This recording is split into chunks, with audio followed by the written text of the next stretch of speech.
একটি প্রশ্ন এর মধ্যে জনমনে প্রশ্ন উঠেছে আপনার এই নিউজটি গণমাধ্যমে আসার সঙ্গে সঙ্গে, যে 4 বছর, প্রায় 4 বছর তো বা 3 বছর আগের বিষয়, ইউজিসিও তদন্ত করেছিল, কিন্তু হঠাৎ করে এই মুহূর্তে এসে এই মামলাটি মাথাচাড়া দেওয়ার কারণটা কি? এটার একটা রাজনীতি আছে। দেখুন, আমি সম্প্রতি টিউলিপ সিদ্দিকীর যে মামলাটা আপনার ব্রিটেনের সংশ্লিষ্ট কর্তৃপক্ষ তাকে দায় মুক্তি দিয়েছে, এবং আপনার আমাদের এখান থেকে সম্মানীয় দুদকের চেয়ারম্যান এবং বাংলাদেশ ব্যাংকের গভর্নর মহোদয় তারা প্রফেসর ইউনূসের এন্টোরাজে ছিলেন, এবং তাদের যে চেষ্টাটা ইমপ্রেস আপন করা ব্রিটিশ গভর্নমেন্টকে, সেটাতে তারা ফেল করেছেন, তাদের শূন্য হাতে ফিরতে হচ্ছে। এই বিষয়গুলো নিয়ে আমি সমালোচনা করেছিলাম এবং উচ্চ কণ্ঠ ছিলাম যে ব্রিটেনের যে সোভারেনিটি সেই জায়গাটা ইনফ্রিঞ্জমেন্ট হচ্ছে এবং ইন্ট্রুশন হচ্ছে। এই বিষয়গুলোতে আমাদের সতর্ক থাকা উচিত। ব্রিটেন হচ্ছে গণতন্ত্রের সূতিকাগার, কমনওয়েলথের হেড, সেখানে বসবাস করেন, এবং আমরা কমনওয়েলথভুক্ত দেশ, এবং আমাদের প্রায় 200 বছরের একটা লিগেসি আছে। সুতরাং আমরা রাতারাতি কনফ্রন্টেশনাল একটা জায়গায় যেতে পারি না। জাতীয় স্বার্থে কিন্তু কথাগুলো বলেছি আমি। আর তার আগে কন্টিনিউয়াসলি আমি এই সরকারের যত দোষ ত্রুটি এবং আপনার ব্যত্যয় সেগুলো তুলে ধরছি, এবং প্রফেসর ইউনূসের আপনার যে হ্যালোটা আছে, তাকে নিয়ে যে গদগদ ভাবটা আছে, সেটাকে আমি কোশ্চেন করেছি, প্রশ্ন করেছি। প্রফেসর ইউনূস নিজেই তো একজন দণ্ডিত ব্যক্তি হিসেবে শপথ গ্রহণ করেছেন আপনার এই দ্বিতীয় অন্তর্বর্তী সরকারের প্রধান হিসেবে। সুতরাং এগুলো রাজনৈতিক উদ্দেশ্যে আপনার মামলাগুলো দায়ের করা হয়েছিল এবং তাকে দণ্ডিত করা হয়েছিল। তো সুতরাং এখনো রাজনৈতিক বিবেচনাই ডেফিনেটলি এই মামলাটা এতদিন পরে রুজু করা হয়েছে। আমাকে কখনো জিজ্ঞেসও করা হয়নি। আমাকে নিয়ম মাফিক যেটা হলো যে আপনি প্রাথমিক যখন অনুসন্ধান করেন, তখন আপনি সংশ্লিষ্ট ব্যক্তি যাদের নামে অভিযোগ ভাবছেন আছে, তাদেরকে ডেকে তাদের তো আত্মপক্ষ সমর্থনের সুযোগ দেবেন। সেটা কিছু করা হয়নি। হঠাৎ করে হুট করে কথা নাই বার্তা নাই আজকে এই বিষয়টা নিয়ে তারা একটা প্রেস কনফারেন্স করেছেন, করে আপনার এই 5 জনকে আপনার আসামি করে মামলা দায়েরের ঘোষণাটি দিয়েছেন। এবং খেয়াল করে দেখেন, যেহেতু আমি একজন পরিচিত মানুষ, সেই কারণে আমার ছবি দিয়ে পুরো মিডিয়া ফ্লাডেড করে ফেলা হয়েছে, অ্যাজ ইফ আমি একক আসামি, বাকি কাউকে লোকে চেনে না, এরকম ভাব। প্রফেসর নুরুন নবী আমার সহকর্মী, ঢাকা বিশ্ববিদ্যালয়ে একসঙ্গে আমরা কাজ করেছি, ঢাকা বিশ্ববিদ্যালয়ের সাবেক প্রক্টরও ছিলেন, এবং তিনি একজন আপনার কৃতবিদ্য প্রফেসর। তার নাম ব্যবহার করা হয়েছে, কিন্তু তার ছবি টবি কোথাও দেওয়া হয়। মানে টার্গেট হচ্ছে আমি। এখন উদ্দেশ্য হচ্ছে আমার কণ্ঠরোধ করা, আমাকে মেলাইন করা, সামাজিকভাবে স্টিগমাটাইজ করা, এবং ট্রেডিশনাল যে কায়দাটা আছে যে একজনকে যদি স্টিগমাটাইজ করা যায়, তার সঙ্গে লোকজন মেলামেশা করবে না এবং তার বক্তব্য 2বার চিন্তা করে গ্রহণ করবে ইত্যাদি, খুব দুরভিসন্ধিমূলক বিষয়টা। এবং এর পেছনে আমি বলবো প্রফেসর ইউনূস এবং খলিল রহমান, যিনি নিরাপত্তা উপদেষ্টা, দুজনেই যুক্ত, এবং তাদের যোগ সাজসে এই কাণ্ডটি হয়েছে, দুদকের মাথার উপর দিয়ে গেছে। এমনটা তো অনেকে মনে করছেন যে আপনি উচ্চকণ্ঠ যে কোনো অন্যায়ের বিরুদ্ধে, এই মুহূর্তে অন্তত এই সরকারের বিরুদ্ধে। তো যদি তাই হয়ে থাকে, মামলা মোকদ্দমা দিয়ে কণ্ঠরোধ করার চেষ্টা, এটি কি কখনো সফল হয়েছে, বা এর এই বিষয়গুলি বুমেরাং হয়ে ওঠে কিনা সরকারের জন্য? যেমন আপনি সরকারের বিরুদ্ধে শেষ পর্যায়ে আপনি উচ্চকণ্ঠ ছিলেন, বিভিন্ন অনিয়ম দুর্নীতি এখনো আছি এবং বরাবর করবো। এবং নিজে আমি আমাদের তৎকালীন রেজিস্ট্রার কর্নেল আবু হেনা মোস্তফা কামাল, অবসরপ্রাপ্ত, তাকে সহ ঢাকা রিপোর্টার্স ইউনিটিতে প্রকাশ্যে দীপুমনির ইন্টিগ্রিটি চ্যালেঞ্জ করেছি এবং প্রেস কনফারেন্স করে পুরো বিষয়গুলো বিব্রত করেছি। এবং তার আগে আপনার এই কাজ কন্টিনিউ করার প্রয়োজনে প্রতিটি স্টেক হোল্ডারকে চিঠি দিয়ে জানান দেয়া হয়েছে যে আমরা এই কাজ করতে যাচ্ছি। মানে আমরা লুকিয়ে চুরিয়ে কোনো কাজ করেছে বলার কোনো সুযোগ, সবকিছু ট্রান্সপারেন্ট। আর এই টাকার এক ফুটো পয়সাও তো আমার অ্যাকাউন্টে ঢোকেনি। আপনার সেখানে নিয়ম মাফিক যে বৈঠকগুলো করতে হয়েছে, সেটার জন্য আইনত যেই আপনার সিটিং অ্যালাউন্স বরাদ্দ 3-5 হাজার টাকা, সেই ধরনের অর্থ গ্রহণ করা ছাড়া একটা ফুটো পয়সা কিন্তু আমরা কেউই গ্রহণ করিনি। আর ঠিকাদাররা ঠিকাদারদের টাকা নিয়েছেন, তাদের টাকা ব্যবহার করেছেন প্রকল্পের কাজে, এবং সেটা তো অ্যাডজাস্টেড হয়ে যাবে নিয়ম মাফিক। এটা একটা আগাম সমন্বয়ের মতো বিষয়। খুব উদ্দেশ্যমূলক ভাবে প্রফেসর ওই নুরুল নবীর আমলের যে বিষয়গুলো সেগুলোকে সঙ্গে যুক্ত করে দিয়ে আপনার একটা মেলাইন করার চেষ্টা উদ্দেশ্যমূলক ভাবে রাজনৈতিক উদ্দেশ্য প্রণোদিত, এবং এই সরকারের যে সূক্ষ্ম রাজনীতি আছে তার বহিঃপ্রকাশ এর মধ্যে আমি লক্ষ্য করছি।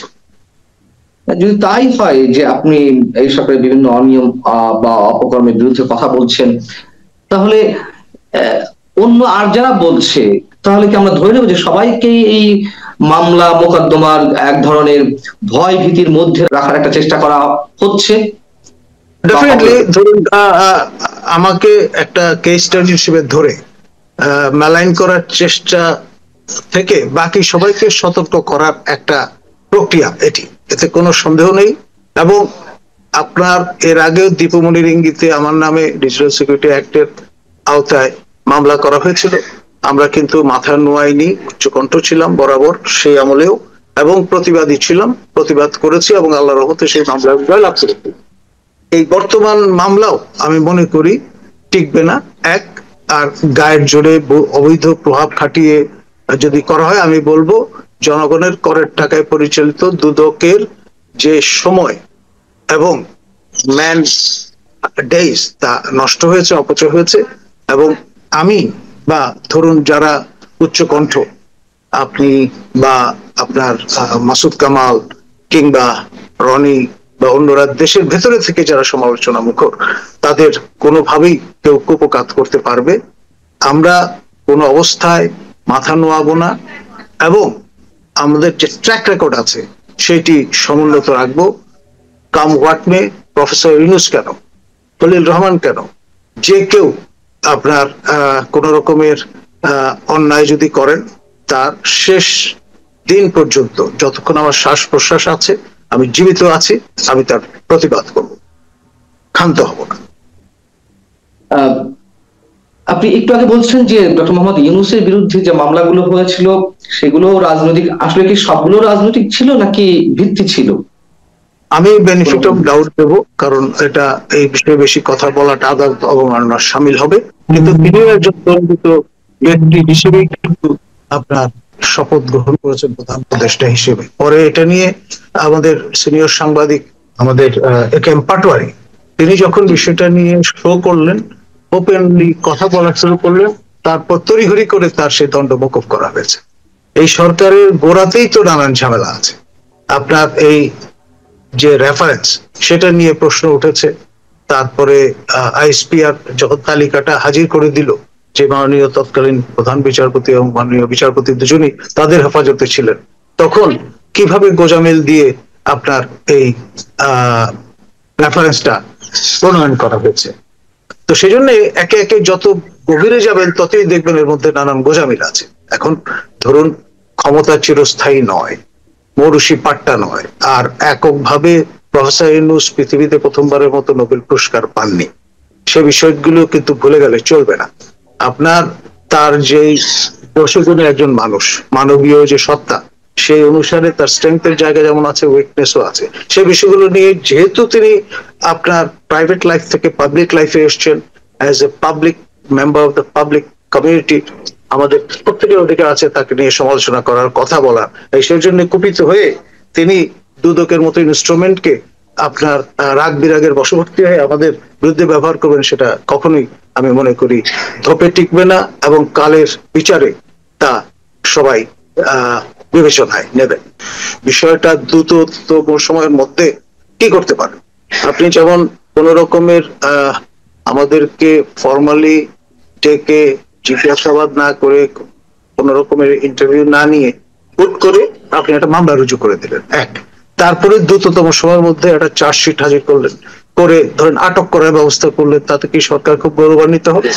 বা আমাদের কণ্ঠ হয়তো আপনি বাহিনী দা বার রেখে সাময়িকভাবে আপনি রুদ্ধ করার চেষ্টা করবেন। কিন্তু আমি দীর্ঘদিন ধরে অ্যামনেস্টি ইন্টারন্যাশনাল কাজ করে অভ্যস্ত, অসংখ্য প্রিজন অফ কনসায়েন্সের কেস নিয়ে ক্যাম্পেইন করেছি দেশে বিদেশে। আমাদের মতো লোককে আপনি এইভাবে হয়রানি করার উদ্যোগ নিয়ে, আর যাই হোক, এই সরকার মহিমান্বিত হবে না, হতে পারে না। বলছেন যে হুট হুট করে মামলাটি হয়েছে, কিন্তু 2021 সালেই তো ইউজিসি তদন্ত করেছিল এবং তারা নাকি সত্যতা দিয়েছিল। সেখানেও যাদের দিয়ে তদন্ত করেছে তাদের একজন বরখাস্ত, আরেকজন আপনার মামলার আসামি।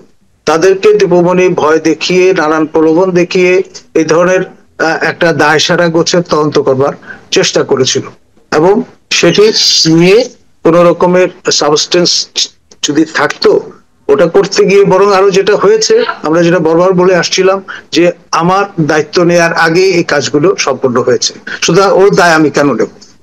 যখন আপনি একজন উপাচার্য হিসেবে দায়িত্ব গ্রহণ করেন, ধারাবাহিক ভাবে কতগুলো কাজ করে যেতে হয়। এটা হচ্ছে অফিস অফ দ্য ভাইস চ্যান্সেলরের কাজ, ব্যক্তি প্রফেসর নুরুন নবী বা প্রফেসর কলিমুল্লাহ না। ওই বিশ্ববিদ্যালয়টি নানান ভাবে সংকট সংকুল একটি জায়গা। আমাদের দ্বিতীয় ভাইস চ্যান্সেলর একদিন আগে অব্যাহতি পেয়েছিলেন এই দুর্নীতির অভিযোগে, প্রফেসর জলিল রাজশাহী ইউনিভার্সিটি, এবং তিনি যেই কাজগুলো করেছিলেন সেই কারণে এই বিশ্ববিদ্যালয় স্টিগমাটাইজড হয়েছে এবং তার নামে দুদকের মামলা হয়েছে, জেলও খেটেছে।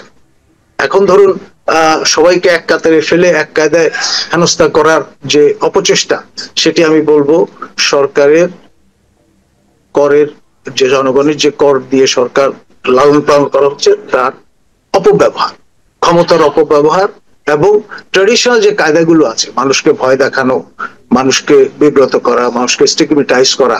এখন খেয়াল করে দেখেন সারা দেশ ফ্লাডেড, সবগুলো ইলেকট্রনিক প্রিন্ট মিডিয়ায় আমার নাম ফলাও করে বলা হচ্ছে। তার মানে এটা তো ইন এ ওয়ে আমার উপকারী হচ্ছে। পুরো জনগোষ্ঠী জানে যে আমি কি কাজ করি, কেন করি, এবং কি কারণে আমাকে বিব্রত করার চেষ্টা চলছে। জি, আমি চেষ্টা করেছিলেন, করে সফল হননি। প্রফেসর দীপমণির সঙ্গে আপনার ক্লাসটা কোথায় ছিল, দ্বন্দ্বটা কোথায় ছিল? মানে তিনি কেন উনি নানান রকম অন্যায় আবদার করতেন, আমি সেটা কমপ্লাই উইথ করিনি, এক। দ্বিতীয়ত আমি বলেছি যে উনি যে অসহযোগিতা করছেন সেটি আমি পাবলিক করে দেবো, এবং প্রেস কনফারেন্স করে 14টা প্রায় টেলিভিশনে আমি লাইভ প্রেস কনফারেন্স করেছিলাম।